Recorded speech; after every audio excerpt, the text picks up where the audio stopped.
Welcome to the Derek O'Shea Show, where we discuss culture, news, politics, and more. Sit back, relax, and I hope you enjoy the show. Be sure to tell your friends and family about the revolution.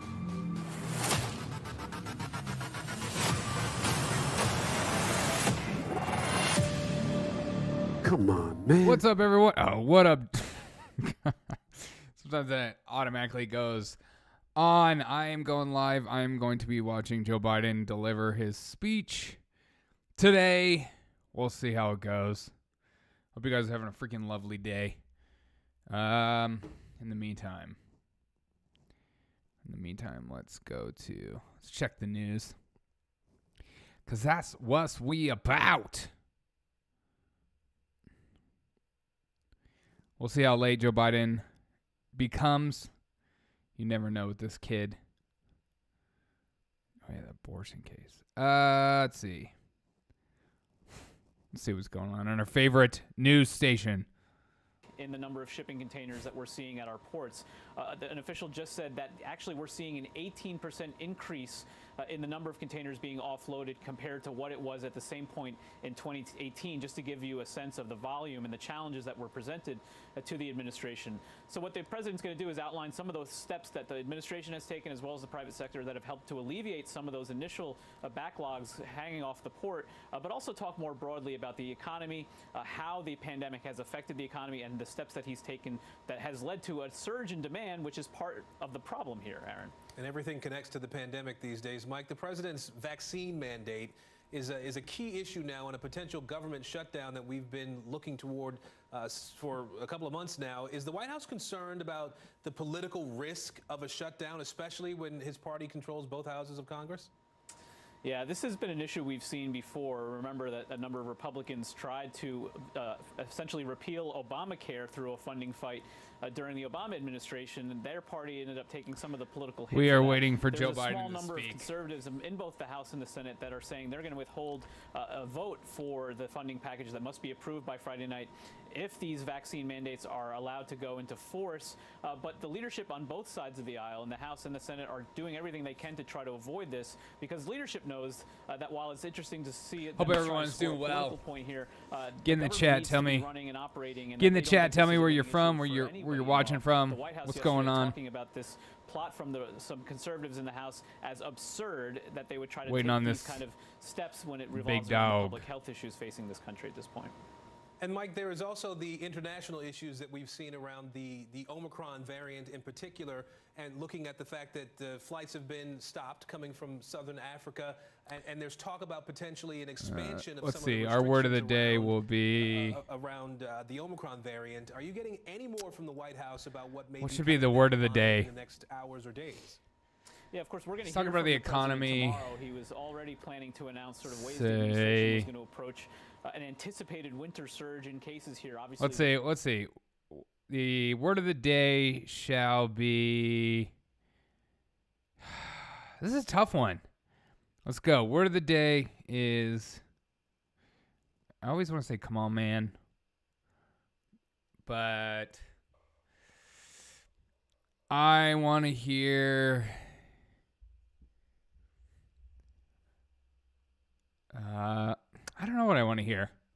Let me know what you guys think should be the word of the day, because I don't know. But at this point, administration officials stress has not yet been agreed to. Um, A mandatory quarantine for anybody coming from overseas. We know the president authorized the ban of travel from some of those countries in southern Africa where Omicron was believed to be at its highest. There's already been a move from France, interestingly, to undo that ban. And so he's not going to say anything about inflation. He's not going to say anything about how bad it's the economy. Let's say vaccine. In place on the southern African nations. We know the administration has been criticized, especially from word of the South day Africa's is government vaccine. specifically, If he for says being it, punished in we're their view screaming. when they were actually acting in the interest of the global community by announcing that Wait, this no. variant had been discovered in their shores and doing Get everything they can to communicate that vaccinated quickly. will be his word of the Mike day. Remley at the White House for us today. Mike, we appreciate you. Thanks. Thank you. Theranos founder Elizabeth Holmes will return to the hot seat next week after being cross-examined by the prosecution Tuesday Holmes was grilled on several topics, including her relationship with Theranos' former COO, Sunny Balwani. She was also asked about her alleged efforts to stop a whistleblower from going to the Wall Street Journal. Holmes is facing multiple federal fraud charges. Set up and ready. Knowingly misleading investors. We scream if we hear get vaccinated. She faces up to 20 years in prison if she's convicted. CNBC He's late. correspondent Yasmin Kaur Tell me something I don't know. Courthouse in San Jose, California for us. Also with us, NBC News legal analyst Danny Savalos. Yasmin, I want to start with you on this. What are some of the key moments, key takeaways during the cross-examination yesterday? Aaron, Elizabeth Holmes was under cross-examination for nearly 6 hours yesterday. She appeared at times evasive, at times flustered. The most damning thing we learned yesterday was that not only did Elizabeth Holmes add the logos of these drug makers onto the Theranos reports that she handed out to investors and business partners, she also doctored some of the language in these reports. This is very damning evidence. This is as close to a smoking gun as you can get in this case. Elizabeth Holmes also admit that she mishandled the Wall Street Journal investigation that led to the downfall of Theranos. She told the jury that she personally went to the owner of the journal and Theranos investor, Rupert Murdoch. Every time she says Theranos, all I hear is Thanos. Obviously was unsuccessful. The journal went on to publish their report in October of 2015, and that's really what set into motion the downfall of Theranos. Aaron? There it is again. Danny, we also heard a line of questioning about the relationship between Holmes and Balwani from the prosecution yesterday. Do you have any sort of logic as to why that was such an extensive part of the prosecution yesterday? No. Do you see that as potentially something that might backfire with a jury? Absolutely. The prosecution had to cover this issue because, after all, part of Elizabeth Holmes' defense is the empty chair defense. She's pointing to the empty chair where Sunny Balwani should be sitting and saying, hey, that's the What is ABC talking about? I told you I was going to win. Windows 11 takes gaming to another level. And when it comes to streaming movies. Also, guys, if you want to support my show, you go to buymeacoffee.com/JerichoShay Show. I'd greatly appreciate it. If you're in the giving mood. So, decision to have an abortion should be left to a woman and her doctor.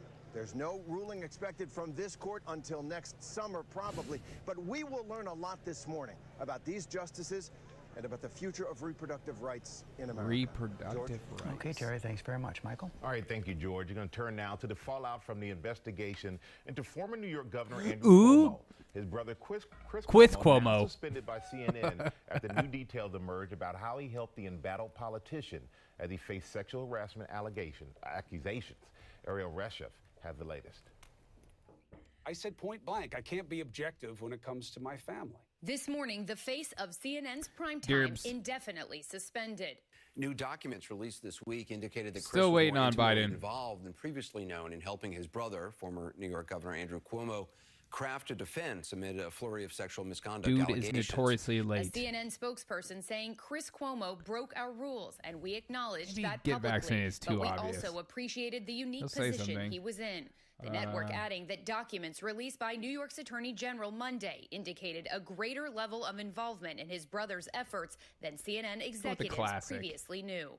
On his SiriusXM radio show Tuesday, Chris Cuomo did not address his suspension, but defended his brother, former New York Governor Andrew Cuomo, and his handling of the accusations. I did not want him to resign in the beginning because I believed him, and I thought that you don't resign, you ask for due process.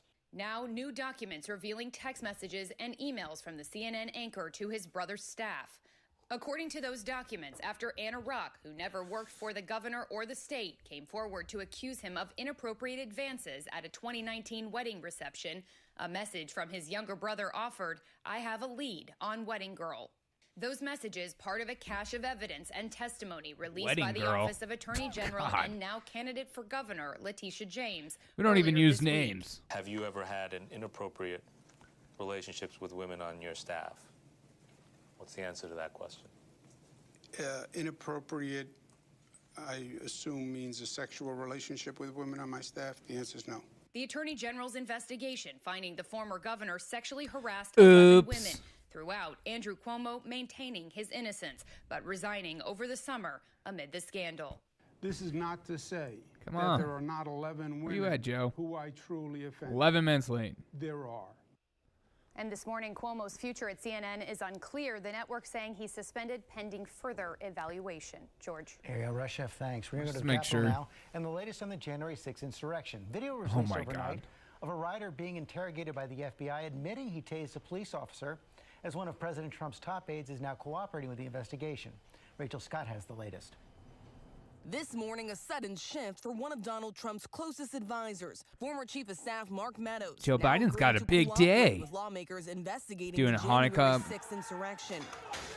But there are still questions Hanukkah about memorial how much information lighting. Meadows is willing to share. World's In a statement, AIDS his lawyer Day. suggests the Vice deposition would President be limited to Jen non-privileged Psaki. topics. The Capitol still Big day reeling for from the White violence House. on January 6th.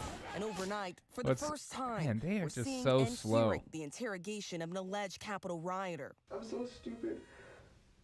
I thought I was gonna be awesome. What? I thought I was a good guy. The FBI questioning Danny Rodriguez, who admitted to tasing Officer Michael Fanone. What do you want me to tell you? That I taste him? Yes. I'm sorry. I don't know. He's a human being with children, and he's not a bad guy. He sounds like he's just doing his job. Rodriguez has pled not guilty to several charges and defended his Why actions. does that sound so fake? Trump Congress, did you see? Rodriguez is one of 210 individuals that have been charged with assaulting police officers on January 6th. I don't and know, that that was January weird. 6th Select Committee is charging forward today, expected to recommend pursuing criminal contempt charges for Jeffrey Clark, a former Trump DOJ official who has refused to cooperate with their investigation, George. They are tightening the screws. Okay, Rachel, thanks very much. They are tightening the screws. It was an extraordinary story. Right, A computer next. salesman was supposed to report to prison to begin a 17-year sentence. Let's see what RT News is talking about. Guys, ladies love men who smell like men, not like high school boys. What? Oh, that smells good. I'm about to take a shot from my glass. And sees it. That's why Biden's administration popularity is so low. No one trusts the media, and we're going to have to break up big tech because they're in the tank too. Well, Ed and John, that's why it's always important. I'll tell you one thing. I agree with Ed real fast. Yes. The one constant in this is they'll find a way to blame Trump no matter what happens. I mean, That's it's right. sort of like what we said about blame Bush, blame Obama. Now we're blaming it Trump. But unfortunately, I think that's going to be a continuous for everything. Thanks for joining me, gentlemen. The Jussie Smollett trial is underway, but many are wondering if the trial is think not Biden's about getting being a his hoax, but more questions together. rather about a bigger scam. We will discuss.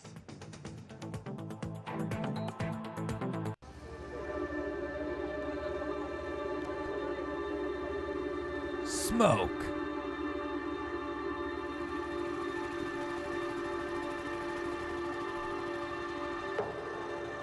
Backbreaking toil.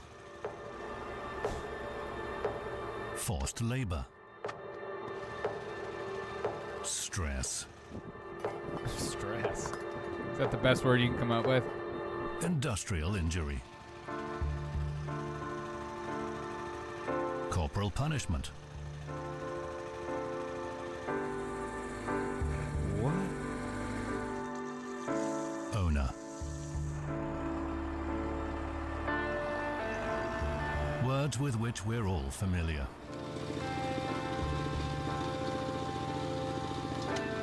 Are you certain that the world you live in abolished slavery long ago?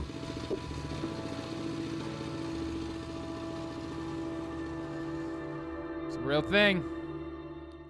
God, we're still The waiting. Postal Service delivers 155 billion pieces of mail every year, approximately 40% of the world's mail. Right now, the U.S. Postal Service is in the fight of its life to save an industry is in such bad financial shape. Now facing default. The Postal Service is a cash cow, and there was a way to pull money out of the Postal Service to put into the federal budget. There was a mandate that you bring in $100,000 new revenue every month. The nature of privatization in the U.S. Postal Service is very much hidden from public view. It's privatization from the inside out. This is a philosophy that's being promoted by the post office in general. Harass, intimidate, and we're here to say It's about big business and money. It's not about the public and giving them the service that they deserve. It's not about quality trained workers. It's about money. It's about money, yet they suck at it? Got it. God. It's just... Come on. Testimony is continuing for day 2 in a Chicago courtroom where actor Jussie Smollett is being accused of 6 felony counts of disorderly conduct and allegedly filing a false police report claiming he was victim of a hate crime in 2019. And more than 3,000 hours have been devoted to the case of 24 to 26 officers. Sorry, we are waiting for Joe. What we now He's supposed to be was the attack was staged by Smollett as he hired 2 brothers to aid him in staging an attack. Now Smollett told police he was attacked by 2 Comments white are men turned off. wearing Trump Make Dislike America button's Great Again gone. hats, yelling racial and homophobic slurs, including "This is MAGA country." And they put a noose around his neck in the early morning hours of January 29th, 2019. To discuss this case, we are joined by conservative commentator Malik Abdul and Robert Botello, attorney and talk radio host. You know, earlier we were talking about, I think all three were on air. I mean, it wasn't that long ago. And when this all happens, we have those questions from there. So let's first talk with you, Robert. Is there any justification to why Smollett committed this crime and made this accusation? Well, I think it's important that we've now brought to justice the criminal mastermind, Jussie Smollett.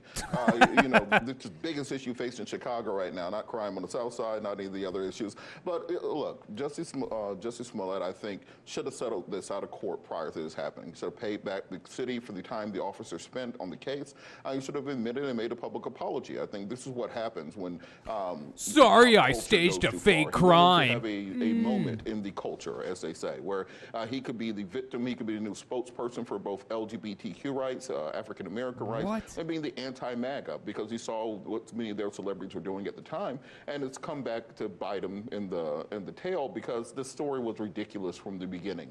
The idea of a multimillionaire walking down the street at 2 a.m. during a polar vortex in Chicago to get a Subway sandwich and then being attacked by 2 MAGAs who happened to watch Empire on Fox every week and knew exactly who he was and that he was a member of the LGBT community and happened to have a noose with him at the time.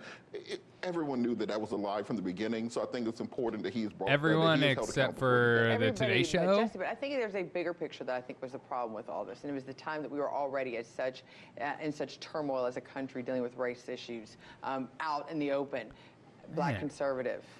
How did you view this story when it happened? Because obviously it first immediately went after the Trump supporters. You were a Trump supporter at that point, talking about how horrible they were. And where, you know, what did you feel when you figured out this was a hoax and the rest of the world knew it? How did you feel at that point? Well, the beauty of this all is that Robert and I can always agree to disagree about many things. And I disagree with Robert here because the narrative is that Jussie Smollett was an actual victim.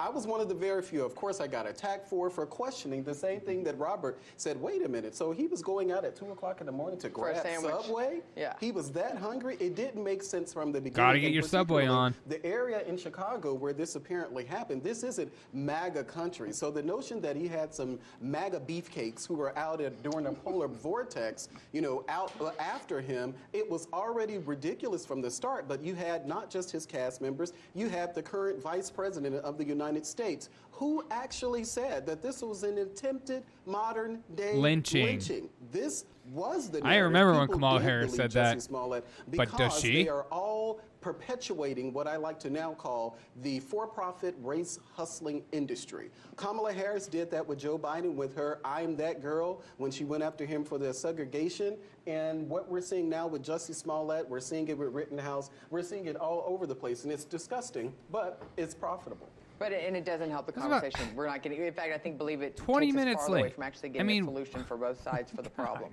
That being said, what should he receive? I mean, you can be a lawyer in this, or you can actually look at this as just as a citizen. What should Smollett receive as a punishment? I'm hoping that he will come to a sensus, because actually should have never gone this far in the first Imprisonment place. That his lawyers forever. will plea deal for him where he can avoid jail time, pay restitution to the city, make a public apology, do community service, those sorts of things. Worst case scenario, he could spend a couple years in prison if he wants to take this all the way to the mat on this issue. For how much he lied, went on TV and all that crap. I don't think we should allow this to distract from the larger issues, because what we've seen in the last few years is the Black Lives Matter movement be taken over by all these outside issues and outside groups, people trying to make money, make a name for themselves, and it's taking attention away from the actual movement, which has been one of the most effective and successful social justice movements since the anti-apartheid movement in the early 80s, but we're talking about Jussie Smollett instead. Well, it's interesting you bring that up, because I do want to ask, what damage did this do to the conversation of African Americans? What's going on, guys? Get in the chat. Let me know how you're feeling. We're waiting for Joe Biden to get started. As usual, he is late. He's 21 minutes late. Recently, Senator Tim Scott, it was trending on Twitter, Uncle Tim, because he said that America is not a racist country. He was attacked all over the black media apparatus. No one came to Senator Scott's defense, just like they don't come to the defense of any conservative. All of these things are actually allowable if you are a conservative. So whether that's a Condoleezza Rice, whether that's a Tim Scott, whether that's a me, whether that's a Herman Cain, we get the majority of the angst, and we don't have people in media out there to actually defending us. The attacks on Tim Scott have been horrendous, but they're going to continue. So if it's not Tim Scott, it's going to be like another Malik Abdul or Johnson or whoever it is. You're mentioning people like you, but you're mentioning Tim Scott, who's an elected senator. You're mentioning Candace, or not Candace, Condoleezza, who is very well established and obviously. But then you do have people that are on air and they are talking, and people go Kimberly Klacik, Candace Owens, others that have no background but are given a platform because they're conservative. And they're going to see, look, here's, and they call it the token. Those people actually trend, and that's what it is. And they create trouble for the real people that are legitimately there. And they work hard, not for just a name. This is also often the problem with the conversation around politics, because on the one hand, you have people like Malik made the list of the conservative luminaries: Tim Scott, Condoleezza Rice, Malik, Herman. Boring. Give me something good.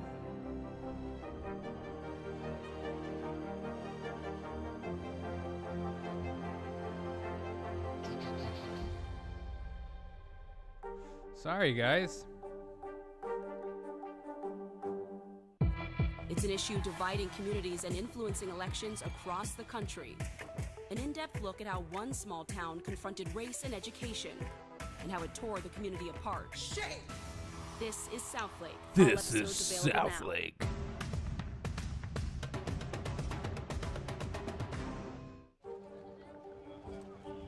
Let's go.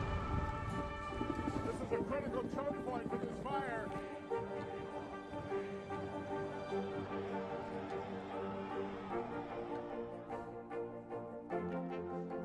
When fears overwhelm facts. When things are at a tipping point.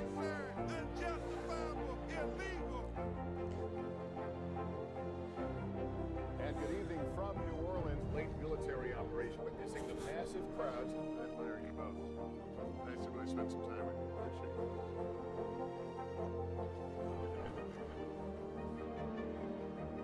Any moment now. The most incredible person on planet.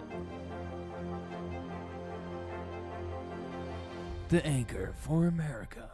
Nightly news. Oh my gosh. A growing problem with far-reaching consequences. The U.S. Forest Service says drug trafficking organizations are now doing business in our national forests, exploiting public land to illegally grow pot. California has been hit especially hard. Here's NBC. It's such an old story. They're just now coming on to terms with. Hi, Morgan and Aaron. When you hear that Mexican drug cartels have set up business in our national forests, you know it can't be a good thing. They are making millions of dollars by using land set aside for the public. But the far-ranging consequences are worse than you might even imagine. Not only are they poisoning wildlife and stealing millions of gallons of water, they have been ground zero for some of California's most devastating wildfires. Oops. Here in Southern California, the U.S. Forest Service is tackling a problem so alarming They want the public to see what they're up against. A dangerous cat-and-mouse battle with ruthless Mexican drug cartels that are running hundreds, perhaps thousands of illegal marijuana farms on federal forest land and making hundreds of millions of dollars in the process, far from prying eyes. It's become such a problem, the Forest Service invited us to take a look. You can see the terracing of the grow.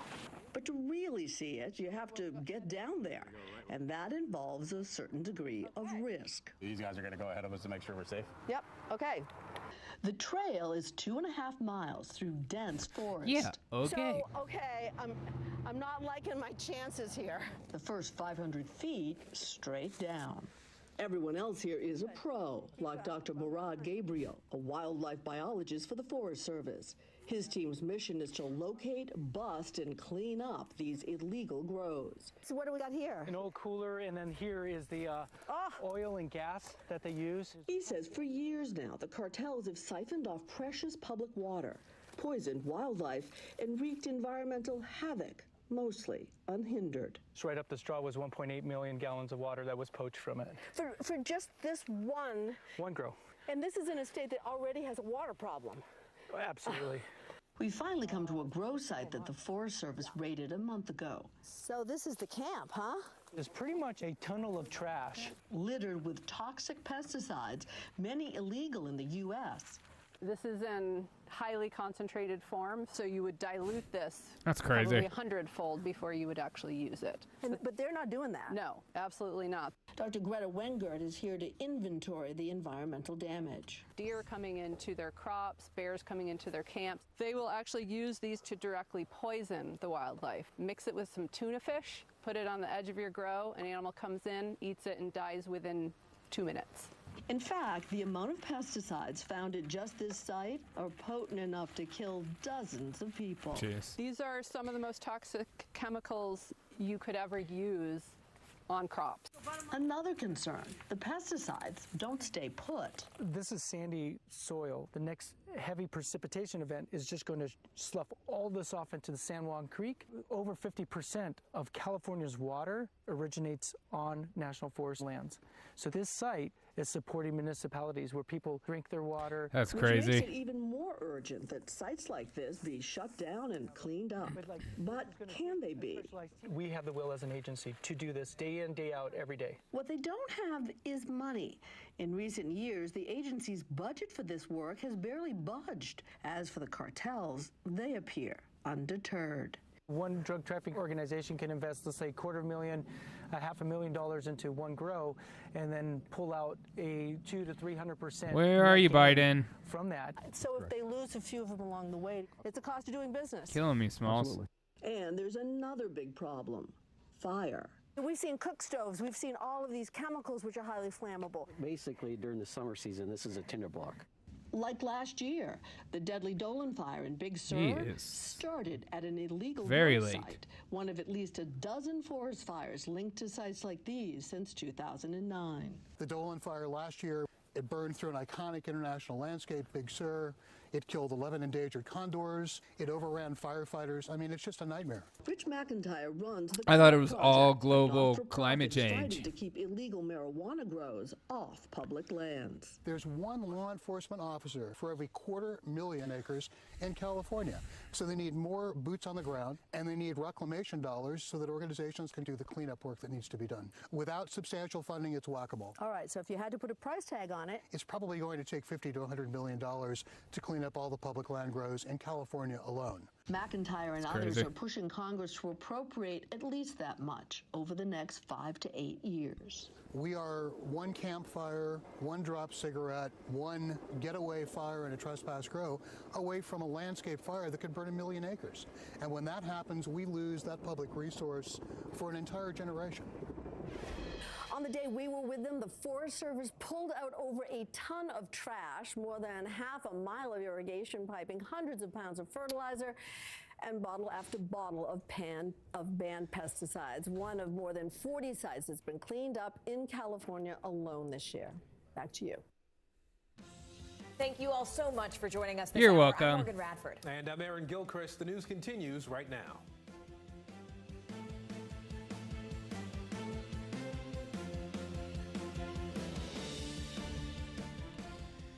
Goodness. Biden, you are so gosh darn late. Now, abortion battle. The Supreme Court hearing Killing one of the me, most dude. consequential cases in 30 years. The legal questions justices are weighing and the potential impact for women and their families. Horror in Michigan. New video following that shooting rampage at a high school. Dude, that video is Dead nuts. With more than a half dozen hurt. The suspect, a 15-year-old sophomore. What we're learning about a possible motive. Bracing for Omicron. There are still no confirmed cases of the new COVID variant in the U.S., but health experts say that won't last long. The measures now being taken to prevent another devastating wave. And the doctor is in. TV's Dr. Oz making it official. He wants to be Senator Oz. Why he's hoping to become the next senator from Pennsylvania, and the waves the announcement is already making on Capitol Hill.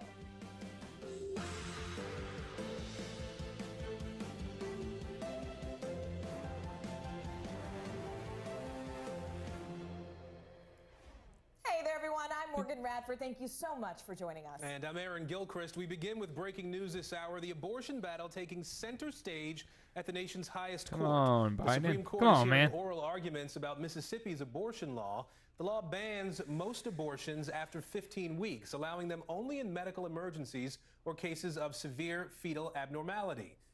This case has national implications. It is in its ruling, the court will decide if the Constitution provides the right to seek an abortion. Now, this is the most direct challenge to Roe v. Wade in nearly 30 years. The landmark decision says the Constitution protects a pregnant woman's right to choose to have an abortion without excessive government restriction. We have a team of correspondents covering this landmark case. Let's begin with NBC News correspondent Ken Delaney, and he is outside the Supreme Court for us now. Ken, what are some of the major takeaways from today's arguments so far as you've been listening? Oh, it's been so interesting, Aaron. Look, the Solicitor General for the state of Mississippi came to the court to say that Roe v. Wade, the decision that the court has relied on for the last 50 years to uphold the right of abortion, is just wrong and needs to be thrown out. And the liberal justices immediately... I honestly don't know what's going on with Biden. He's taking forever. It's almost like not even worth it sometimes to live stream him. I don't have all day to hang out and wait for you.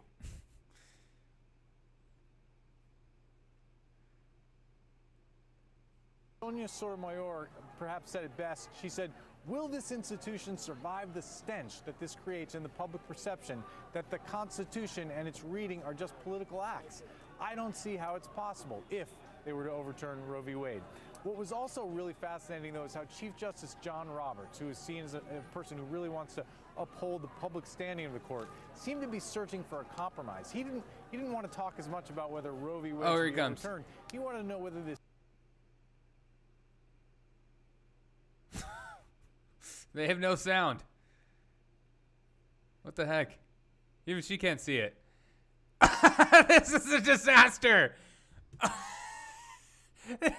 Looking ahead with brighter, this mic wasn't working. With an economy, market. We're run so well. It's been a tough couple of years, but we've made incredible progress. And today, I'd like to speak about some of the steps we're taking to address challenges in the economy and how those actions are already starting to pay off for American families. First, however, I want to quickly reiterate what I spoke about on Monday concerning Omicron, the variant, and the steps we're taking to combat it. As I said, this new variant is a cause for concern, but not a cause for panic. We have the best vaccines in the world, the best medicines, the best scientists. We're learning more every single day, and we'll fight this variant with science and speed, not chaos and confusion. So let me repeat what the doctors and scientists have affirmed. Okay. The best protection against Omicron. Get the vaccine, say it. Is getting a booster shot. Oh, you. Right now, about 135 million Americans are eligible for a booster, but only about 40 million have gotten one thus far. How dare you? If you're over 18 years of age, you got vaccinated before June 1, go get your booster shot today. And if you're not vaccinated, now's the time. Every child over the age of 5 can get a safe, effective vaccination. That was me this time. Tomorrow, I'll be putting forward the next steps we'll be taking to fight COVID this winter. Not with shutdowns or lockdowns, but with more widespread vaccinations, boosters, testing, and more. Is there a problem you Now, can't find to onto get the boosted? economy. I don't. Why? If you watch the news recently, you might think the shelves in all our stores are empty across the country. Yeah, a bunch of liars. That parents won't be able to get presents for their children on holidays this holiday season. But here's the deal. Tell me, Daddy. For the vast majority of the country, that's not what's happening. Because of the actions the administration has taken in partnership with business and labor, retailers and grocery stores, freight movers and railroads, and those shelves are going to be stocked. And many have heard that the CEO of Walmart, who I met with this week, speaking about the steps we've taken. He said, and I quote, "The combination of private enterprise and government working together has been really successful all the way through the supply chain. There's been a lot of innovation," end of quote. Here's what the progress has looked like. There's The that first end of thing quote. we had to do was speed up the operations at our ports. Who cares? Americans are buying more goods than ever, and a lot of those goods come through our ports. 40% of the goods that come into the country on the West Coast come through 2 ports, Los Angeles and Long Beach.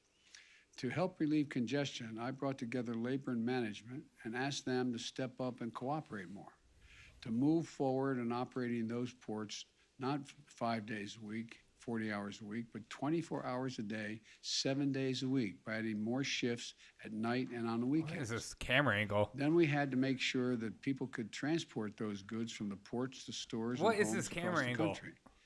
We've broken up log jams how there is as this well. appeasing to the viewer? Private sector port terminal operators at the ports of Los Angeles and Long Beach, for example, have announced that they're going to eliminate fees when truck drivers come into the port to pick up the containers, if they do it at night or on the weekends, when roads are less congested.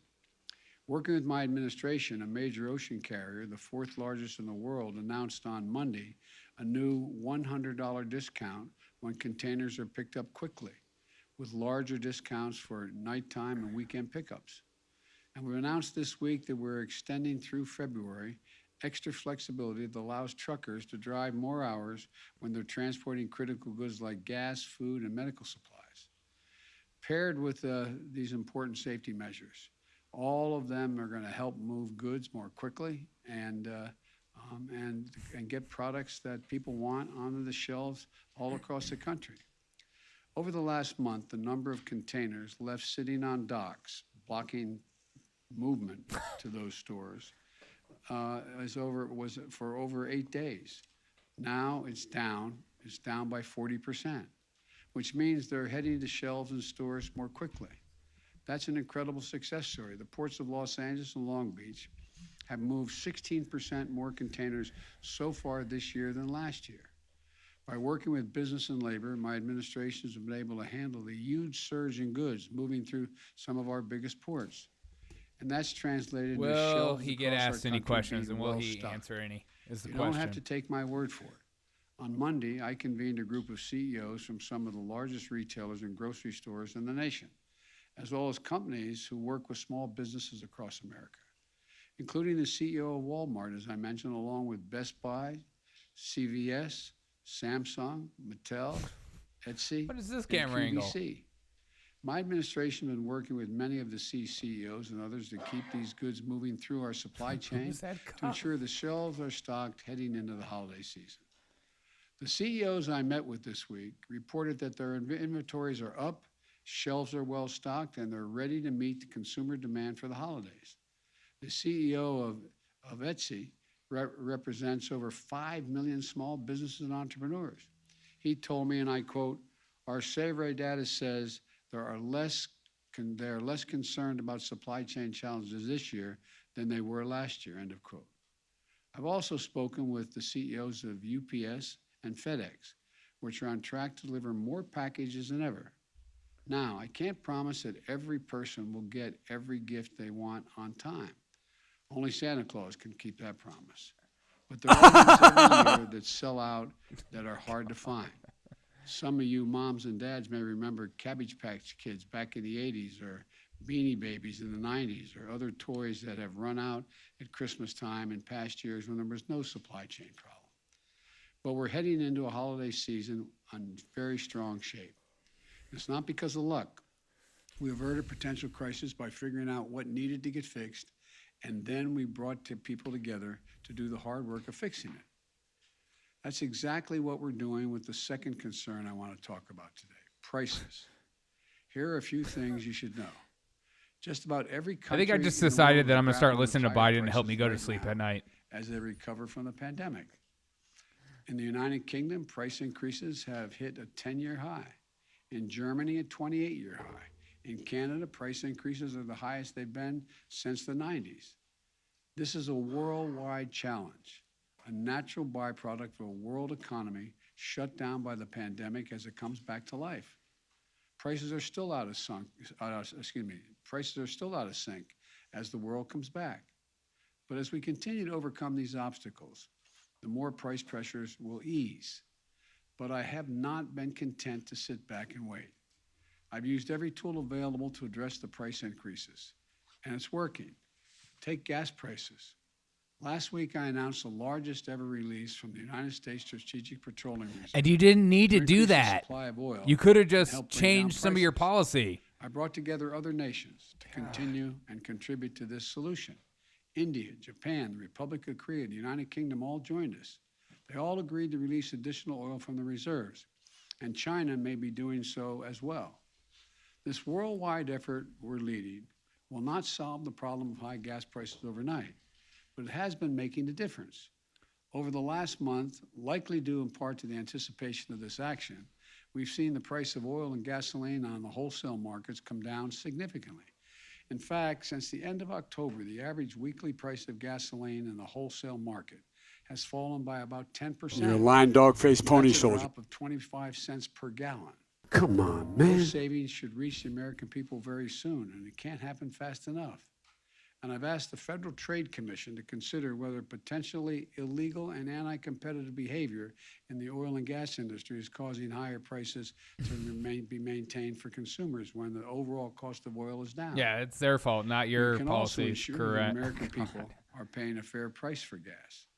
So let's take a step back and take stock of where our economy is. Okay. Wages are up. Inflation. Thanks to the American Rescue Plan, we've delivered significant tax cuts for families raising kids. Tax cuts and rising wages for middle-class families mean the Americans, on average, have about $100 more in their pockets every month. And then they did. I'm just last trying to year. imagine Biden running in About 2024 and $350 just more listening to each his month speeches than they then. did before the pandemic, even after accounting for inflation. Let me repeat that. Even after accounting for rising prices, the typical American family has more money in their pockets than they did last year or the year before that. In fact, we're the only leading economy in the world where household income and the economy as a whole are stronger than they were before the pandemic. You know, there are other signs of strength too. The number of small businesses up by 30% compared to before the pandemic. Thanks to the American Rescue Plan, we've cut child poverty in America by more than 40%. Think about that. Millions of children who spent last Christmas in poverty will not bear that burden this holiday season. And the Treasury Secretary, Janet Yellen, described it yesterday that it is, quote, a profound economic and moral victory for our country, end of quote. Since I took office, we've had a record job creation, 5.6 million new jobs since January 20th of this year. The unemployment rate has fallen to 4.6%. We're seeing more new small businesses, higher wages, and more disposable income. Fewer children in poverty, fewer people getting unemployment checks. None of this was inevitable. It was because of the American Rescue Plan, which virtually every Democrat in Congress voted for and every Republican voted against. It was because of the hard work my administration has done to try to solve the challenges in our economy instead of just pointing fingers and complaining. Now it's time to build on our you don't point success fingers and cut costs further for families. Fingers and complain? That's what my Build Not Back at all. Better You've plan never does. pointed fingers at It will maybe lower previous out-of-pocket costs for child care, presidents. elder care, housing, college, health care, and prescription drugs. These are the biggest costs that most families face. In fact, a new independent analysis released today showed that my Build Back Better plan would mean $7,400 in tax cuts and savings for the typical family with the typical family of 4 with 2 kids. 17 Nobel laureate winners in the Nobel economic winners have written a letter affirming that this bill will reduce inflationary That's a speech pressure impediment. in the economy. 2 of the leading rating agencies on Wall Street confirmed this month that my plan will not add to inflationary pressures. In fact, they will, quote, take the edge off of inflation. 2 paid-off economists have said that my Build Back Better plan will actually lower the prices of everything. Lined up against my Build Back Better plan, which would go right at the problem for rising costs for families. Why is that? I don't want to speculate on anyone's motive, but it's always easier to complain about a problem than to try to fix it. One Republican senator even said that rising prices were, quote, a gold mine, end of quote, for Republicans politically. One Republican? Imagine rooting for a higher cost for American You didn't even families take the time to look up the name of the Republican? Points. The fact is, the Build Back Better plan is fiscally responsible. It's the first major piece of legislation in more than a decade that is not only fully paid for, but will generate more than $100 billion in deficit reduction. It fully covers the cost of its investments by making the largest corporations and the richest Americans pay a little more in taxes. Think about that, as that's a trade-off worth making, in my view. Having those who have done very well pay their fair share in order to provide a little breathing room for millions of American families. But my critics don't seem to agree. They have a lot of speeches about high prices, supply chain, and other challenges we're facing, but they don't offer any answers. So they're just doing the no vote. That's their plan, vote no. But what does that mean? What does a no vote mean on this bill? Okay, I gotta bring in the news, not on Fox, not I gotta bring in the her. real world, She's more in real interesting life, to watch. around your kitchen table. Well, here's what it's going to mean. It means for millions of American families, this bill, that the bills you're paying right now for daycare, could be substantially lowered, capped at 7% of your income. But Republicans said no, pay more. It means the bills you're paying right now to take care of your elderly parent could have been lower, a lot lower. But Republicans said, no, don't vote for this bill, pay more. This is so it means bad. the cost of your prescription so drugs boring. could have been lower, a lot lower. Ugh. Republicans think that those 200,000 children, for example, who need regular doses of insulin should continue to pay as much as $1,000 a month instead of $35 a month. Think of that. Not only affects the health of the child and the family, but imagine you're being a parent and not being able to afford $1,000 a month. Not only risks the health of your child, but it robs you of your dignity. The list goes on, but the point's the same. What I propose is a way to lower some of the most difficult costs families have to pay every month by asking big corporations, 40 of the Fortune 500 companies paid zero in taxes, making $40 billion in the process, and the wealthiest Americans pay their fair share in taxes. Look, remember, we're in a situation, as far as Republicans are concerned, they'd rather the bills at your kitchen table be higher so the tax bills of corporate conference rooms and big mansions can be lower. That is the dumbest statement I've ever heard in my life. Nothing will be more expensive for American families than a no vote on the Build Back Better plan. I believe we simply can't afford to do nothing and wait and see what happens. In the moments we face today, that just isn't a responsible course. We live in uncertain times. Families are anxious about COVID, the economy, the cost of living. And the way to relieve that anxiety is with consistent, determined, focused action. I started my presidency with the American Rescue Plan. Now that law is carrying our nation forward on vaccinations, boosters, keeping our schools open, and so much more. I designed it as a year-long plan because I knew we'd have a lot of obstacles to overcome. Next, we passed the Bipartisan Infrastructure Law because a lot of our infrastructure is crumbling. We have to prepare ourselves to compete and win the 21st century global economy. For most of the 20th century, we led the world by a significant margin. This is so boring. Because we invested in ourselves, not only in our roads and highways and bridges, but on our I'm people, sorry, and our guys. families. We built the interstate highway system. We invested to win the space race. We were among the first to provide access to free education beginning back in the late 1800s. These decisions to invest in our country and our families were a major reason why we were able to lead the world for much of the last century. But somewhere along the way, we stopped investing in ourselves. America is still the largest economy in the world. We still have the most productive workers and the most innovative minds in the world. But we've risked losing our edge as a nation. Our infrastructure used to be the best in the world. Today, according to the World Economic Forum, we rank 13th. And we have to invest in our greatest asset as well, our people. For example, we used to lead the world in educational achievement. Now the Organization for Economic Cooperation and Development ranks America 35 out of 37 major countries when it comes to investing in early childhood education and care. We can't be competitive in the 21st century global economy if we continue to slide. One of the reasons I believe so firmly in this is because I know what this country can be. We've always been a nation of possibilities. We didn't become this nation, we know, by dreaming small. Throughout our history, we've emerged from crisis by investing in ourselves. During and after the Civil War, we built the Transcontinental Railroad, uniting America. During the Cold War, we built the interstate highway system, transforming the way Americans are able to live their lives. And now we'll build the economy for the 21st century. What is that sign open, and then you see like a Jeep every once in a while? Historians look back on this moment.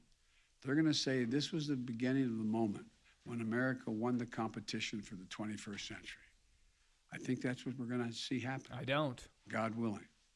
May God bless you all, and may God protect our troops. Thank you very much. Mr. President, what's your level of concern that the new variant will end up exacerbating Questions. the very issues on supply chains your team has been working on the last several months? Well, look, you know me. I'm an optimist. What we have seen so far does not guarantee that's the outcome.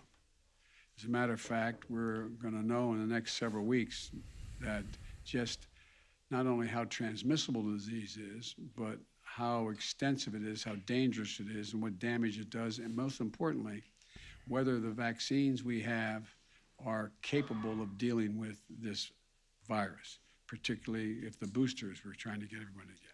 So I think the jury's still out. I think it's a little early to make that judgment. But am I concerned? Of course I am, until we get the final answers. I'll take a couple more questions. Yes. Mr. President, what is your reaction? The Supreme Court heard the abortion case today, and the justices signaled that they are on the verge of major changes to abortion law in the United States. Do you have any plans to try to codify the law? What is your reaction to that? Well, first of all, I haven't. I didn't see any of the debate today, or the presentation today. And I support Roe v. Wade. I think it's a rational position to take. And, Very Catholic of you. Continue to support it. Mr. President, thank you so much. There are a number of presidents, from Jimmy Carter to Richard Nixon, who really tried to impact inflation and supply chains and weren't able to largely do that. How confident are you that you have the tools and the power to do something about supply chains and help Americans find some relief? Because of what I've seen so far based on what we've done. This is the first time I've seen where labor and business is so ready to cooperate, because they didn't go through a period of over 2 years almost, of the impacts of a terrible virus that has caused real damage to the world economy. So I think people are in a different state of mind than they may have been during the Carter years as well as the Nixon years. It's just a different world. Mr. President, quick question on testing requirements. Mark Meadows has written a book revealing that President Trump tested positive Oh, for who COVID cares? days before your first debate. Do you think the former president put you at risk? I don't think about the former president. Mr. Thank President, you. Mr. President, why did you why did you poop your pants? Sir, what testing requirements? All right, there goes that. I think I'm gonna live stream the press conference as well, so look out.